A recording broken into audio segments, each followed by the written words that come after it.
Have you ever felt that burning sensation in your muscles after intense exercise? That is due to lactate buildup. What if I told you your body has a smart system to recycle it back into energy? Welcome to Bioboard classes, where we make biology simple but scientifically accurate.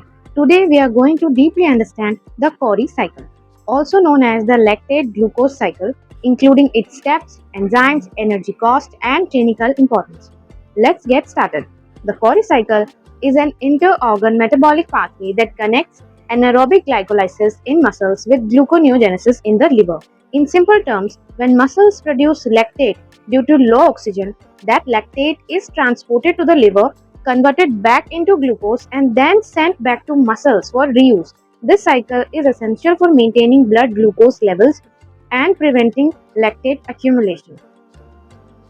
This cycle becomes especially active during intense exercise when oxygen supply is limited, a condition called hypoxia. Under these conditions, the electron transport chain slows down, NADH accumulates, and cells must regenerate NAD+ to keep glycolysis running. In muscle cells, glucose undergoes glycolysis in the cytoplasm. The key steps are regulated by important enzymes: hexokinase, which traps glucose inside the cell; phosphofructokinase 1, the rate-limiting enzyme; and pyruvate kinase, which produces pyruvate. This process generates a small amount of energy, specifically 2 ATP per glucose molecule.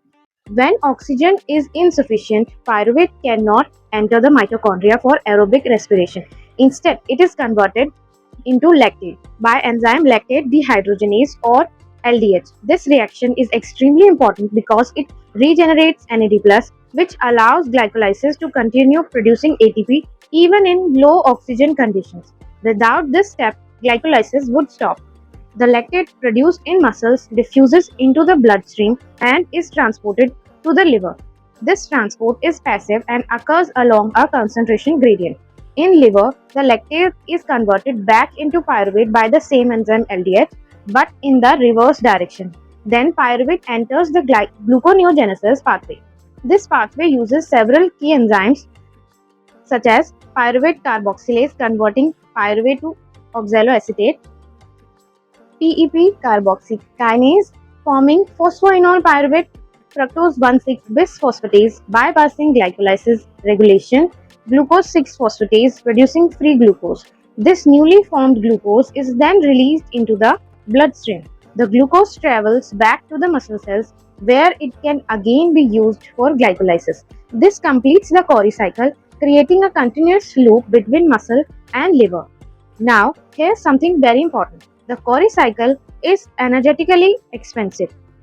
Muscle gain 2 ATP from glucose, but the liver uses 6 ATP equivalents to convert lactate back into glucose. So overall, the body loses energy in this cycle. This shows that the Cori cycle is not about efficiency, it is about survival during low oxygen conditions. To summarize the full cycle, in muscles, glucose is converted into pyruvate and then to lactate. Lactate travels through blood, and in liver, lactate converts into glucose via pyruvate. Glucose returns to muscle. This continuous exchange maintains energy balance and prevents toxic buildup of lactate. The Cori cycle is tightly regulated. PEPCK is inhibited by high ATP levels. Gluconeogenesis is stimulated by hormones like glucagon. Insulin has the opposite effect, promoting glucose usage. So the cycle responds to the body's energy needs. This cycle is clinically important. If lactate accumulates faster than the liver can process it, it leads to lactate acidosis, a dangerous condition. Also in liver diseases, gluconeogenesis is impaired, affecting this cycle. Think about sprinting or heavy lifting. The muscles rapidly produce lactate, causing fatigue. The Cori cycle helps clear that lactate and convert it back into usable energy, allowing recovery after exercise. To conclude, the Cori cycle connects muscle and liver metabolism. It allows ATP production during low oxygen. It prevents lactate accumulation, but it comes at an energy cost. Understanding this cycle is essential in both physiology and medicine. If this video helped you truly understand the Cori cycle in a scientific way, make sure to like, share, and subscribe to Bioboard classes and comment below which topic should we break down next. See you in the next video.